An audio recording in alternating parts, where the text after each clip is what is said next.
You're sitting with a group of people and the conversation is moving. Someone says something you have an actual thought about, a real one, worth saying.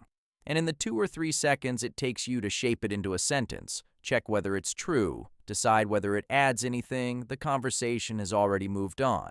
Twice. So you let it go. And by the end of the evening, someone says, half joking, "You're quiet tonight." And you smile and agree, because explaining what actually happened would take longer than the whole conversation did. That's the part nobody sees. From the outside, quiet looks like absence, like there's nothing going on. From the inside, it's the opposite. It's a room that never stops working. You've collected the labels over the years: shy, reserved, hard to read, stuck up if someone was feeling unkind. A teacher wrote "needs to participate more" on a report card, and something in you took that personally for about 15 years. And the strange thing is, you're not actually shy in the way people mean. You can talk when it matters, when someone needs you, when you know the subject, when it's just one person. You're fine, more than fine. So why does an ordinary group conversation feel like a train you keep failing to catch? Here's what's actually happening, and once you see it, it stops feeling like a defect. Everybody has a threshold, an internal bar a thought has to clear before it comes out of your mouth. For most people, that bar sits low. A thought appears, and it's spoken almost in the same motion. There's barely a gap. They're not being careless. That's just how their system runs. Thinking out loud is their default. The talking is part of the thinking. Your bar sits much higher. A thought appears, and before it can be spoken, it goes through checks. Is this actually true, or does it just sound true? Does it add anything, or am I just filling space? Is this the right moment? Will it come out the way I mean it? Could it be taken badly? Is anyone even going to care? Most thoughts don't survive that process. And here's the thing. The process is fast. It's not deliberation. It's a filter running at speed, dismissing thing after thing. So quickly you don't experience it as deciding. You just experience the silence that's left over. So the sentence "I don't really have anything to say" isn't true. What's true is that you have plenty, and almost all of it gets rejected before it reaches the door. And the timing problem follows directly from that. A conversation is a moving thing. Your filter costs you 2 or 3 seconds. Not much, unless the window is also 2 or 3 seconds wide, which is exactly how group conversation works. So by the time your thought clears the checks, the moment for it has closed. You end up with a small collection of perfectly good things you never got to say, and no way to explain that you weren't absent. You were just late. The people around you don't see any of that. They see a face that isn't talking, and a face that isn't talking gets read however the room feels like reading it. Bored, judging, unhappy, above it all. That's the unfair part. Talking is visible. Not talking is a blank space, and people fill blank spaces with whatever they already suspect, which is why so much of your energy goes somewhere invisible. Not into speaking, but into signaling that you're still here, nodding a little more than necessary, making the small sounds that show you're listening, widening your eyes at the right moment, laughing on cue. You're doing the work of proving engagement to people who would never guess it's work, and you go home tired from a night where, technically, you barely said anything. And then there's what happens afterwards, when the room is empty. Hours later, lying in bed, the perfect version arrives. Fully formed, well put, exactly what you meant. Delivered flawlessly to a ceiling. Everyone gets this occasionally. You get it most nights because you have a backlog. All those rejected thoughts didn't disappear. They just went somewhere to wait. And there's a particular sting in the version where you did have the thought on time and held it back, and then watch someone else say almost exactly the same thing 30 seconds later and get agreement for it. You weren't wrong, you just weren't fast enough to be first, and being first is most of what gets rewarded in a room. That's where this stops being only social and starts costing you in real terms.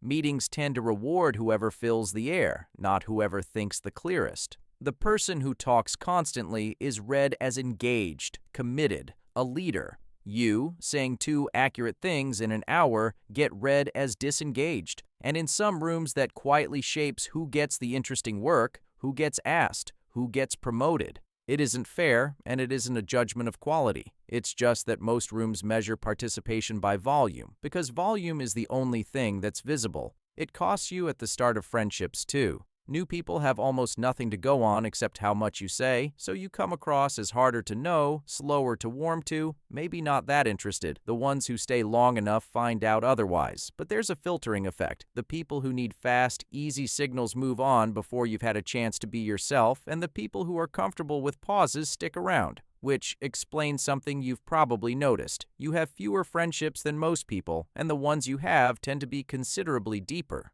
There's usually something underneath the filter too, and it isn't always temperament. For a lot of quiet people, the bar got installed early. Somewhere back there, saying the wrong thing had a cost. Maybe a family where opinions started arguments, so it was safer to keep yours. Maybe a house where one adult did all the talking, and you learned there wasn't a slot for you. Maybe a group of kids who once turned on something you said and something in you decided, check it first, next time. Maybe you simply grew up around people who spoke faster than you and you stepped back from a race you kept losing. None of these are dramatic. None of them would show up as a memory worth mentioning, but each one raises the bar a little, and a bar that's been raised 100 times just becomes how you are. And then, over the years, something quieter happens. You start to believe your own silence. If you rarely say things, you slowly stop feeling like someone with things to say. The filter stops being a process and becomes an identity. I'm just not a talker. And once it's an identity, you stop noticing all the thoughts it's throwing away. I want to be clear about something, because this is where these conversations usually go wrong. The goal is not to become talkative. There's nothing wrong with you that a personality transplant would fix, and the world does not need you to be louder, because that same filter is why people trust what you say. When you do speak, it carries, not because you're wise, but because you've never spent your credit on noise. People notice. The colleague who waits for your opinion specifically. The friend who says you don't say much, but when you do, that's not a coincidence. That's the filter working exactly as designed. It's also why you're a genuinely good listener, and not in the polite sense. While others are half listening and half loading their next sentence, you're actually taking in what's being said because you're not queuing to speak. Most people have never once been listened to like that. It's rarer than it sounds, and people can feel it even if they can't name it. There's one place, though, where the filter genuinely does damage, and it's worth naming honestly. It's with the person closest to you, because the same checks run at home. Is this worth bringing up? Is it big enough to mention? Will it just sound like complaining? So the small things get filtered out. The thing that bothered you at work, the comment that stayed with you, the plan you've been quietly turning over, and one day someone who loves you says, "You never tell me anything," and it lands badly, because from where you're standing you've told them constantly. You've had entire conversations with them in your head, thought through their side, reached conclusions. You just never said any of it out loud, so none of it ever reached them. They weren't given the choice to know you. That's the one place where a high bar costs more than it protects, and the only fix is to notice it and deliberately lower it.